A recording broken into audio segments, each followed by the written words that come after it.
Les manifestants du climat ont paralysé lundi les rues de la capitale américaine, un des bouleversements civils destinés à marquer les dirigeants mondiaux réunis à New York pour assister au sommet de l'action pour le climat de l'ONU. Le terme action est important car jusqu'à présent rien n'a été fait pour prévenir une catastrophe climatique. La nature est en colère et nous nous leurrons si nous pensons pouvoir la tromper. Parce que la nature répond toujours. Dans le monde entier, la nature fait rage avec fureur. La course est lancée pour éviter une élévation de la température globale de 2 degrés Celsius. Les scientifiques disent que cela ne peut se produire que si les pays et les entreprises renforcent leurs engagements.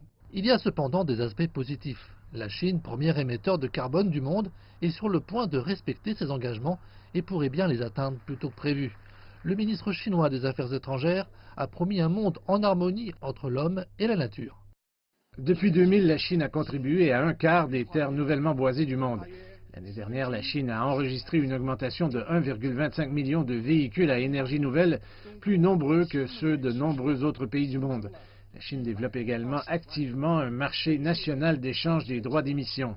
Wang Yi a affirmé que la Chine respecterait ses engagements sur le changement climatique. Les autres ne le font pas. Le président américain Donald Trump s'est rendu au sommet pour n'y rester que quelques minutes. Son gouvernement abaisse les normes d'émissions américaines pour les voitures et les entreprises.